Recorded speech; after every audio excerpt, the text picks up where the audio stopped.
Kamusta na magkakayaw mga kabayan? Naririnig naman po si Sir Boyet at magpapakita na naman sa inyo ng isang masarap na luto. Espesyal ang ating gagawin luto ngayon. Napakasarap at paborito ko din naman. Arihoy pagpapakita lamang ng isang masarap na luto natin na dinuguan. Mawalang galang na po. Hindi po ano sa paglalapastangan sa inyong paniniwala. Ako po nagpapakita lang po nitong lutong ito. At napakasarap din naman ho nito. Itong ating bloodstone na ito, dinuguan, nakaw, yan ha, naghahalbos na ni ating mga piyesang iyan, mga laman luaw ng babaw, may bituka, may mga puso, ayan, mga binubaw, may mga baga, ayan, ating titimplahan din, siyempre, may karikit na si paminta, at yan, sibuyas at bawang, para habang ating inihahalbos ay natanggal din natin ang lasat. Ito ang dugaw, nako sagana itong dugong ibinigay sa atin ni Kabayang Imat, ng ating suking bilihan ng mga karning baboy dun sa All Public Market Batangas City. O kadami marami-rami ring ating gagawin dinugang aray, pero hindi ko ilalahat yung ating inihahalbos na mga laman luaw at yung kalahati, yung iba down aking gagawin bupays, yan ho, at ilang sinala yung mga dugong yaon at siyempre para pino. Ngayon, tayo nagpapainit na ng ating talyasing iyan. Talagyan tayo ng mantika. Tayo mag-uutay na magluto ng ating dinuga. Siyempre, hindi po pwede mawala itong luya. Napakasarap nila sa dinuga. Pampatanggal din ng lansa. Nakaw, sabi ko sa inyo, ring hanaping kulagay. Pag ako'y mapapa, sinsay sa mga karinderya, mga turo-turo, mga kabayan. Ay napakasarap po ng dinuga. Lalo yung mga galaman loob. Ako'y medyo hindi natutuwa doon sa mga ulaw ng baboy. Ayan ho, lagyan natin yung bawang at saka yung ating sibuyas na yaan. Marami-rami para mas malinamnam at mas masarap itong ating dinugang itaw. Ulitin ka ho, hindi paglapastangan po ha sa inyong paniniwala mga kabayan. Yan ho, talaga lang ho, isa sa masarap na mga lutuin na ating kinagigiliwan. Marami din namang paborito itong dinugan. Yan, pinagsasahog natin yung ating pinagayat na rin sa aking anak na si Roget, saka sa kanyang kaibigan na si Kabayang Bibaw, Religyoso. Ayan ha. Boy, mayroon din maggayat. Di tayo nagpatulaw. Ayan ha. Ako nga, yung ating laman loob na yan, hindi naman natin ihalbos yan ng talagang napakalambot agad. At mas magandang yan ay doon natin palalambutin sa mismong timpla ng ating dinuguan o dinuguan. Ang tawag namin diyan din sa amin, dinuguan. Ayan ha mga kabayan. At saka yan habi ko nga hindi ko ilalahat naman diyan sa dinuguan. Masarap din ang dinuguan, maraming sabaw. Kataong marami rin ng dugong ibinigay sa atin si Kabayang Imat. Ayan, ating titimplahan pa rin ng diya sa pagsasangkot siyang iyan. Lalagyan natin ng paminta. Ayan ho, kahit meron na rin yung paminta ng pagkakahalbas. Ngayon, lalagyan natin ng tuyo. Nakikita ninyong iyan, mga 5 kutsarang tuyong ating lalagay diyan, mga kabayan. Yan ho, nasa 3 kutsara na yun. Kamahigay, at saka ito. Lahat-lahat ay mga 5 kutsarang tuyo ang ating inilagay diyan sa ating pagsasangkot siyang ng ating mga laman luaw. Talagang napakasarap niyan. At ito, oyster sauce, pampalinamnam. Binakabitsin natin. Naglagay din tayo diyan. At mga hanapin din ang bibig. Maglalagay tayo diyan ng mga 3 kutsara. Siner ko na yung sasairin na natin yung parin nasa sabuting. At iluluglugan ng karikit na tubig. At ayos na yung dami ng oyster sauce na ating inilagay diyan. Pinabibilis din na natin ang video, siyempre mga kabayan, na hindi kayo mainip. Ayan ho, yun damakmak na siling haba. Galing pa doon sa tanim ni Kabayang Commander Mamilisa sa likor bahay.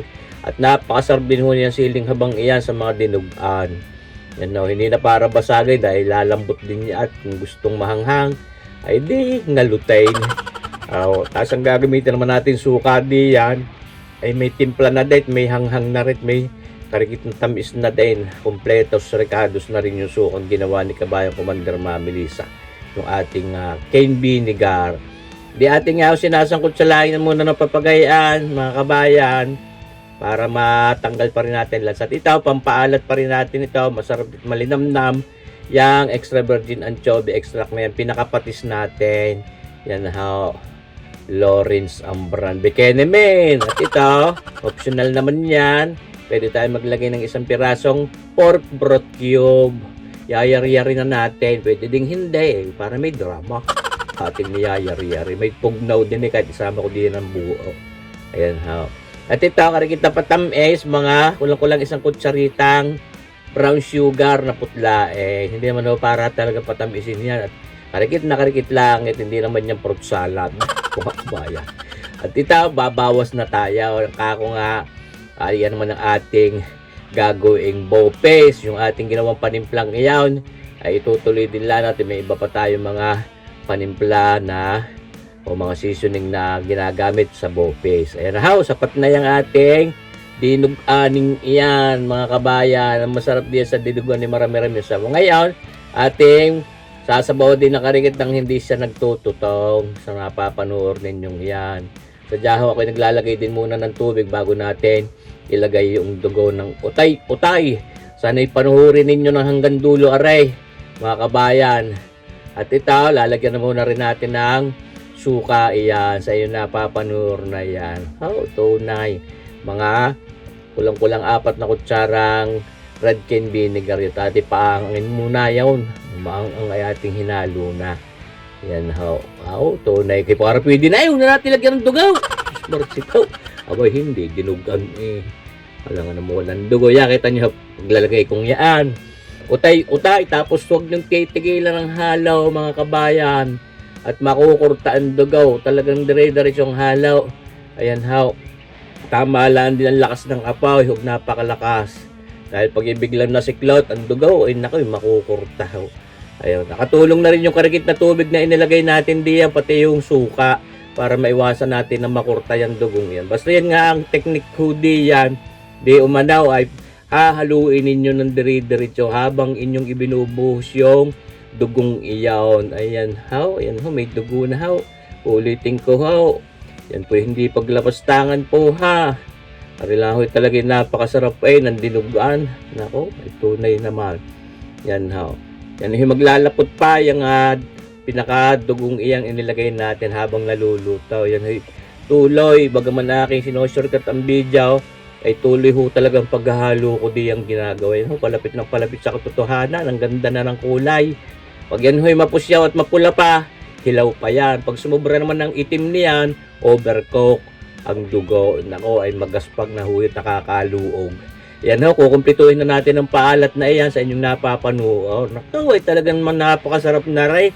Mabahaw, mabagong saing, partner mo sa puto, ay panalong-panalo sa mga handaan. Isa sa aking mga niluto ng aking kaarawan noong July 24. Naglagay tayo ng mga isang kutsarita, kulang-kulay isang kutsaritang asin pantanggal ng labnak. Yun, nakita nyo bago ito, mga kabayan. Inihibantuan ko pa rin ng karikit na tubig. Napabilis lang sa video, pero yun ating dinilyot pa ng karikit na tubig. Ay, nagayay, ang sarap pa mga kabayan. Parang nakakapaglaway. Nung ini-edit kong papagari, tulong aking laway. Ay, sorry, makasubok din kayo ng pagluluto nitong dinugan sa isang araw, mga kabayan. Sundan hulanit nyo itong ating ginawang video ito. Sana'y maibigan ninyong panuorin ito hanggang dulaw. Mga kabayan, makikishare din pa, makikilike. Mabuhay po tayong lahat. Maraming salamat sa inyong panunood, mga kabayan. God bless!